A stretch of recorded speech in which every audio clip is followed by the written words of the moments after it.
Bismillahirrahmanirrahim. Assalamualaikum warahmatullahi wabarakatuh. Alhamdulillahi rabbil alamin. Wa bihi nasta'inu wa ala umrid dunya waddin wa ala alihi wa ashabihi ajma'in. Karaharjan katentreman karahaya miwah kamulyan mugi tansah tinapio ing sesama. Kula nuwun dumateng panjenenganipun para pepundhen, para sesepuh, para pinisepuh ingkang handung mastuti dumateng pepoyaning kautaman ingkang ana ing pamawas lebya ing pitutur ingkang pantes pinundi saha kinabekten. Dumateng panjenenganipun para alim, para ulama, dalasan para santri ingkang siang ratri datan kendhat pamedaring kitab suci minangka panuntun kiblating panembah ingkang tuhu luhure. Dumateng panjenenganipun para satriyaning nagari, para sarjana sujaning budi ingkang dados pandhon pandeneming para kawula dasih ingkang pantes katurah sagung pakurmatan. Dumateng panjenenganipun Bapak Wisnu Tinulat sakula wangsa ingkang dahat sinudarsana. Punapa dene panjenenganipun Sang Hyang para tamu kakung Sumawana Putri ingkang dahat kalinggo murdani akram. Nyuwun idipalilah dene kula cumantaka marak mangersa hampil kamardikan panjenengan ingkang katembe mawan pangetikan. Inggih awratipun hamestuti sibahan luhur kula piniji minangka duta sahaya sulih sarira saking panjenenganipun sederek kula sepuh meninggih Bapak Puja Sentika.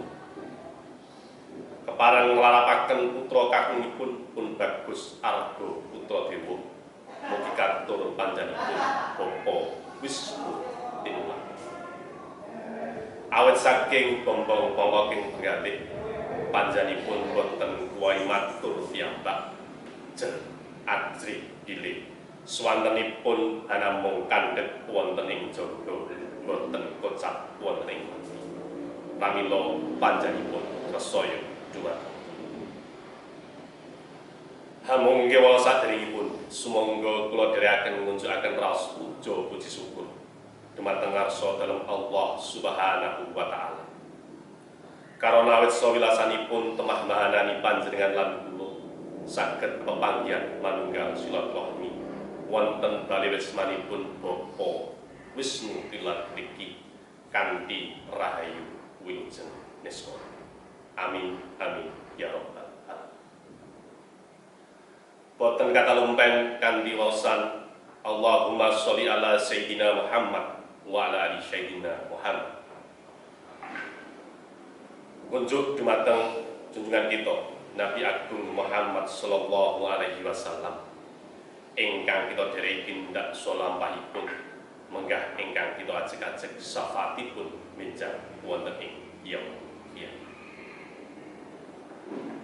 Dumateng panjenenganipun Bapak Wisnu Tinulat sakula wangsa wigatos sing sedya pisuwanan kula ing ngrika lenggahan siang punika nuninggih ingkang monggo setunggal ngaturaken sembah sungkem pangabektos kanthi waosan Assalamualaikum warahmatullahi wabarakatuh. Mugi katur panjenenganipun Bapak Wisnu Tinulat.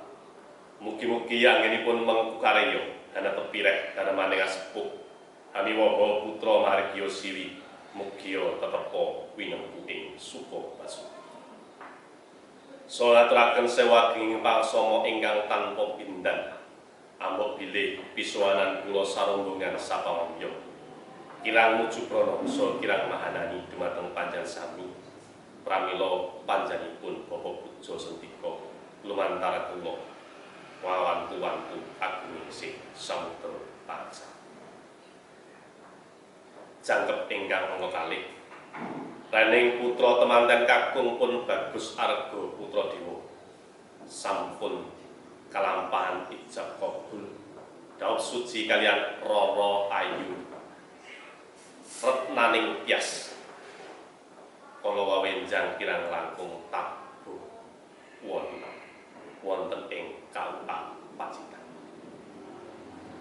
Kalampahan kanthi rahayu wilujeng boten wonten aral satunggal pura. Sahening sampun kalampahan ijab kabul pramila temanten kakung kula pasrahaken anut satataning adat Widi Widono ingkang sampun kalampahan wonten ing tlatah Baliarjo niki. Mugi-mugi katindakno kanthi seksa. Saha nyuwun panggulawentahipun dumateng panjenenganipun Bapak Wisnu Tinlat awit jer putra punika hanamung badanipun ingkang agung ananging bab bebrayan taksih tebih pisan. Mila kula nyuwun dumateng panjenenganipun Bapak Wisnu Tinlat para pamangpraja tangga tepalih kula suwun panggulawentahipun. Kula sarombongan sapangombyong tansah jumurung ing karsa sinastan uji donga. Mugi-mugi ngijabahi dumateng temanten sarimbit anggenipun bangun brayat enggal. Mugi-mugi tansah mangke rahayu ingkang tinuju bagya mulya ingkang sinedya saha enggal-enggal pikantuk pituasing patembayan. Momong putra ingkang soleh solehah bekti dumateng rama ibunipun migunani dumateng bangsa nagara tuwih agami. Wondene ingkang pungkasan sasampunipun paripurnaning bahagian ing rikalenggan siang punika kula sarombongan sapangombyong kepareng nyuwun pamit. Mugi-mugi lampah kula sarombongan sapangombyong tansah mangke rahayu wilujeng kawis saking prenggo bayaning umat. Wondene atur kula kawula kinten cekap semanten tartamtu kathah kelentah-kelentuning atur goyak gayuning wicara saha kirang singklang ing greh totokon. Awit saking cukuing pangertosan kirang sesrempah tebih saking kasampurnan. Minangka tutuping atur kupat pisan wedha sekataing lepat kula nyuwun pangapunten. Akhir kalam bila taufik wal hidayah wal ridha wal hidayah. Wassalamualaikum warahmatullahi wabarakatuh.